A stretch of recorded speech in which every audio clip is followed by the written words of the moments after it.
So now let's try again.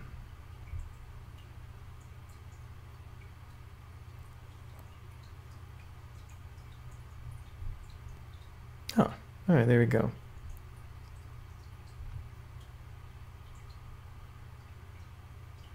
Okay, now how can I know what this looks like? Why does this say, what is that? Can I just hit delete? Oh, yeah, I guess that helps. All right, stay off my screen there, mate. All right, let's see here. Testing one, testing one. Does this thing record automatically? Okay, looks like there's a slight delay. It's all good. Got rid of those things. The internet can totally see you now. To stop, use your encoder. Well, I guess I need to learn how to stop it too, don't I? How do I stop it? Oh, I guess I would just go to outputs again, and I would unclick. All right, and I can also go to outputs and click local recording. Ah, I see. So I probably should record locally and then upload it. Okay, I think I got it. All right, now how do I share this URL with other people? Is there a URL? Share, view on watch page.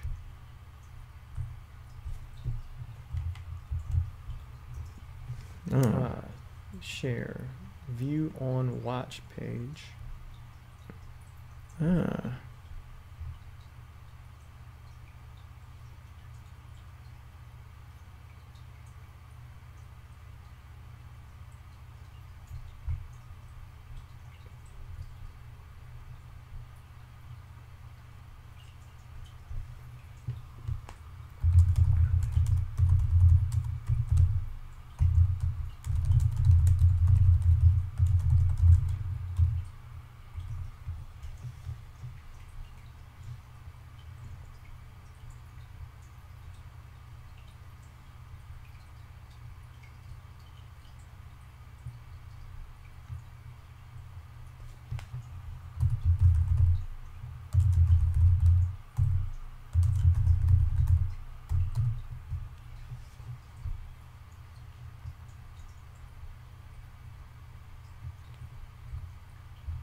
Alright, let's see here.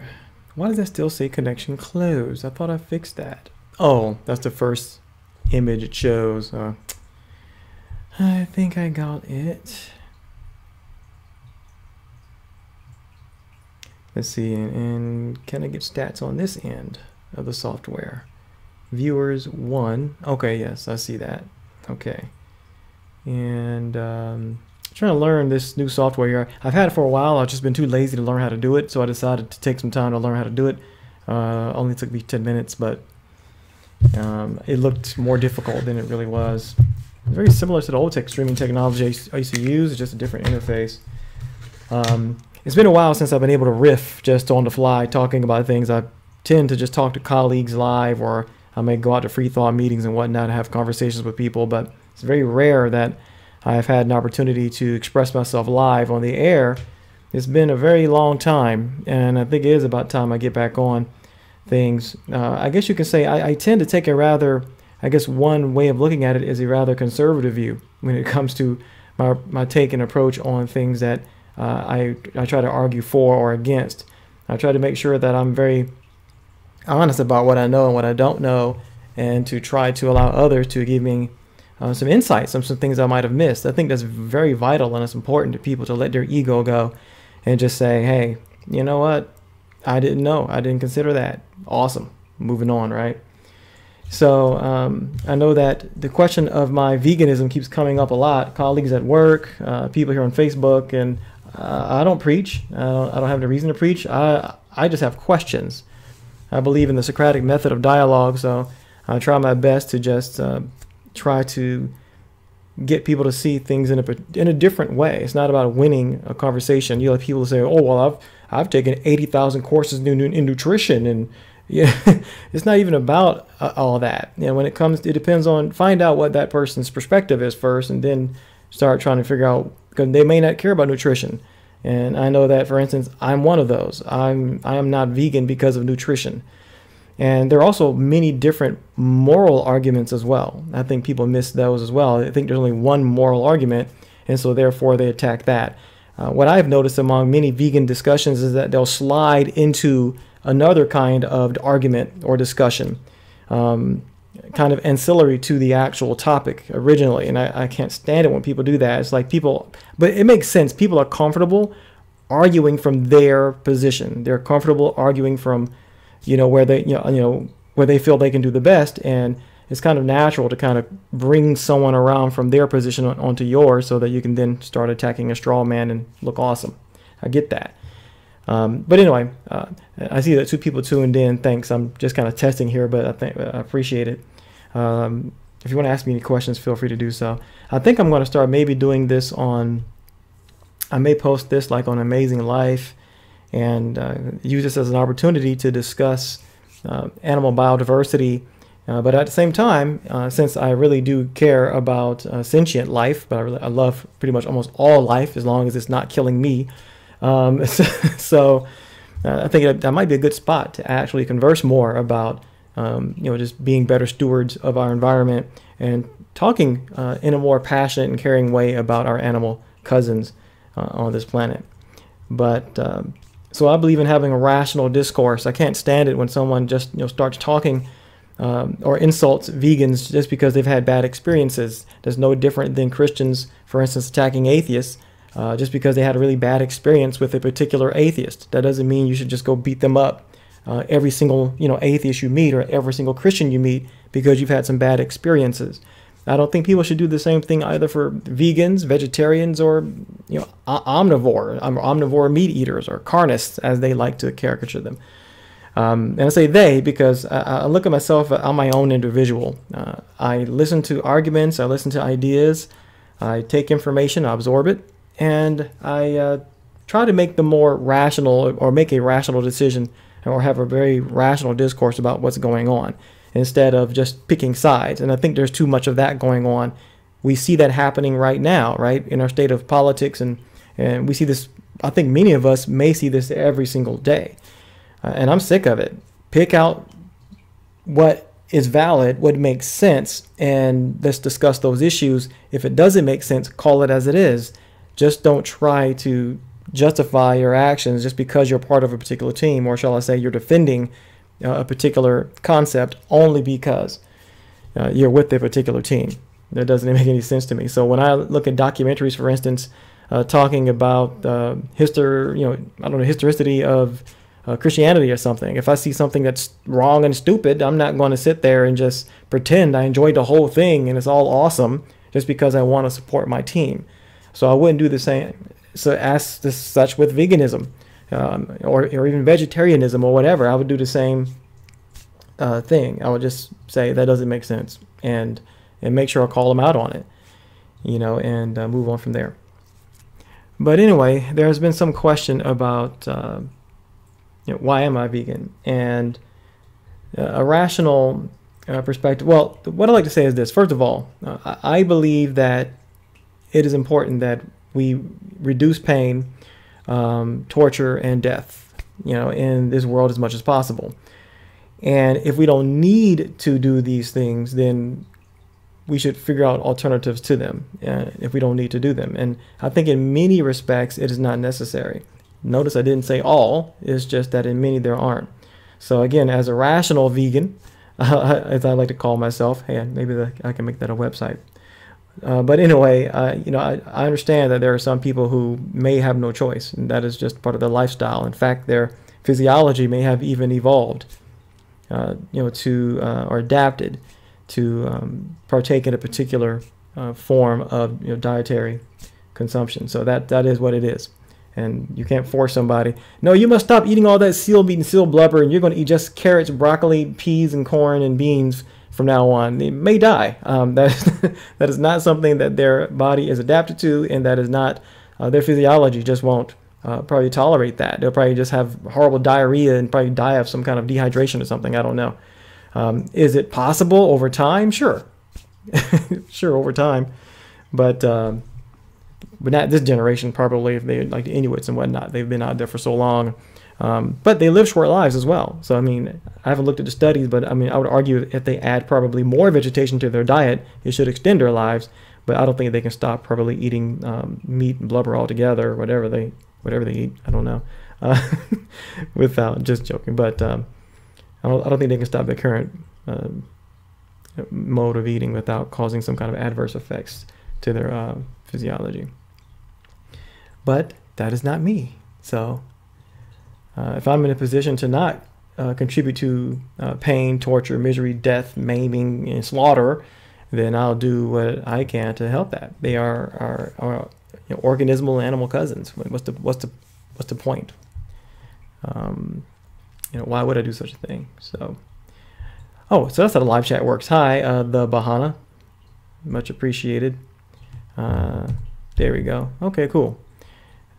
Still learning how to do all this. It's been a while since I've been on the air. I think I will get some lighting set up here and get a background set up. I'm thinking about getting a green screen and all that. It's going to be a while though, because I can't even afford to fix my fence right now, so it's going to be a while. But I do hope to get back on the air eventually one of these days. So let me talk about some of these issues here about veganism, and feel free to share if you want. I'm going to jump on, I think, with Alfred in a minute to also discuss some of these issues. But so there are many different reasons why some people choose a vegan diet. And of course, there's health issues. You'll hear people argue that health reasons they do it because they want to feel better. But again, I call myself a rational, vegan. I'm still pretty skeptical.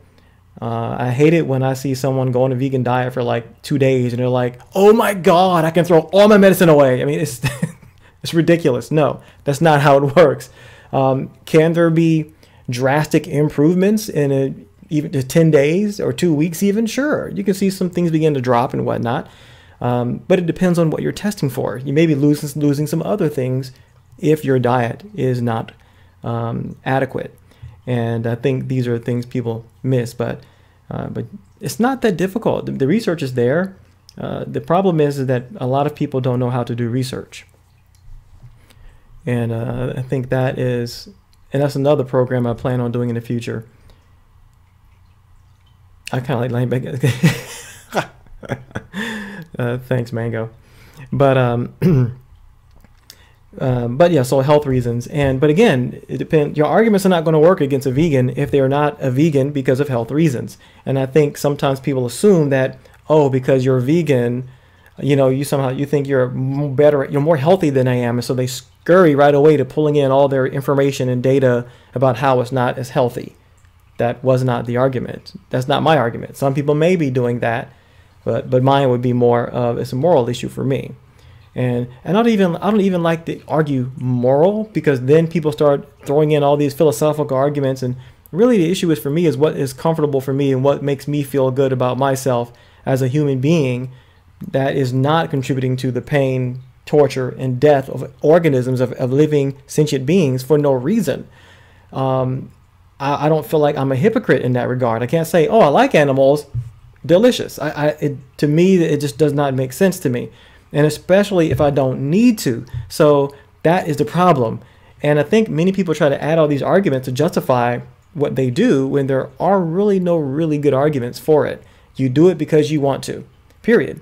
If you live in a society in which you do have access to adequate corn, beans, fruit, vegetables, and nuts, and leafy vegetables, and all these things, if you have access to those, then partake in those. Continue to go to the doctor, of course, to make sure you're not lacking anything. Make sure they have to know that you're vegan, and they have to be looking for particular things that or minerals you may not have. I would argue, I think one should supplement if they're low in something, but doctors make people supplement for stuff all the time, even meat eaters. When you go see a doctor, people are low or lacking tons of different kinds of vitamins and minerals all the time because of our horrible American diet anyway. So some people, I think what they try to do is they try to compromise and say, well, just a little meat is fine because that's still going to make you healthy. Again, that misses the argument. So I think when people argue for health reasons, there are two problems with this. Well, there are multiple problems with it actually, but if you argue that I'm going to be vegan just for health reasons, the problem is you can easily say, well, I don't give a damn about being healthy anymore. And now you're done. You're no longer a vegan. So that doesn't work. Or you can say that I forgot my other point, and I should have wrote it down. But I've heard a lot of different arguments for why individuals, different health aspects to it, and again, don't really care. Now, another argument is that there'll be ecological arguments. Some people argue that it's better for the environment. Individuals that have studied agriculture and maybe even looked at this in depth knows that it's not as easy as that. And so I'm not one to argue that. But I think the failing that many people have who research this is that they look at our current condition today and they're putting the cart before the horse. They don't understand that we are the ones setting up these conditions, and to try to change those drastically, of course, it'll collapse the whole system. So what you do is you roll it out slowly, and you start slowly making these replacements. You don't try to knock them all out. It's not going to happen overnight. The same kind of argument when people say, oh, well, so you're vegan, you care about the animals. So, okay, so let's just free all the animals. Now they're all going to die. Now what? So you hear these kind of ridiculous arguments, but it's not going to happen overnight, right? So, but if you do it slowly, the animals that are in captivity now, well, they're going to live their natural lives and die anyway. They're not going to live forever. Just don't breed anymore. And you can control their breeding. And now then people say, oh, but they're going to go extinct. I thought you cared about animals. If I am not breeding them, again, we're kind of switching this. Again, so we're trying to correct something that we made that problem, and now we want to argue moral issues with it. It makes no sense. Just don't breed them, let them die naturally or as natural as possible, and move on. And not to mention, they're not natural anyway. These things are genetic mutants that we created for our own benefit. So, but I'd rather, and not to mention, when we think about how many organisms, how many sentient beings we're killing every day, right now, yeah, if the ones that are currently, if we stop breeding and the ones that are currently being bred and all those things for food, if they just die naturally, that's a hell of a lot less deaths that would occur that very next day. Okay, in the next week. And so those arguments don't make any sense to me. It's like, come on, people, think.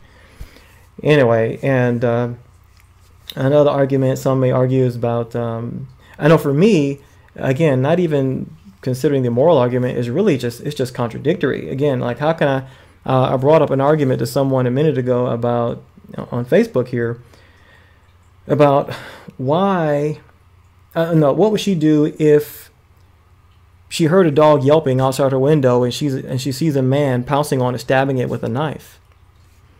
You know, what would she do? And right away she says, well, I don't know. Why is he doing that? Okay, good question. I can't lie. That's a good question. And my reply was, well, he's killing the dog to eat it. Now, he doesn't have to, though.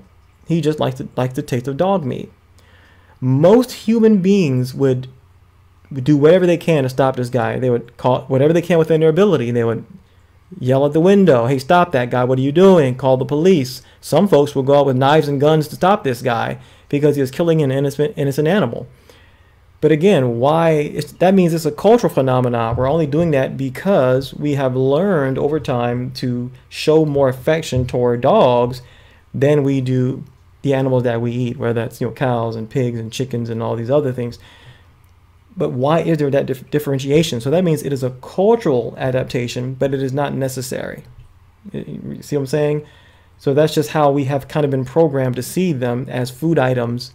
But really, it's the same kind of thing because you're harming this organism. Now, some could argue, oh, well, that's somebody's pet. That's why that's wrong. That's somebody's pet. Nobody thinks about that. No one goes, oh my gosh, who owns that dog? No, your first instinct is, oh no, this animal's being harmed by somebody. And it's really, and I don't think that our society doesn't quite understand that we're kind of victims. We have been programmed to think that one thing is okay and the other is not, when really they're both kind of screwed up. And again, really, there's just no need for it. So anyway, so some people, so my moral stance, I want to talk about that as well. Some argue, well, I want to know, what is your moral system for the reason why you think that it is not moral to eat animals? And it's like, wait a minute, what is your moral system to think it's not right to rape your mom? It's a ridiculous question. I don't need to conjure and think of philosophical concepts and all these moral concepts and arguments, going back 3,000 years just to make an argument. You really don't have to. No one asks you that when you're about to do something to, vicious to a relative or something. Nobody says that.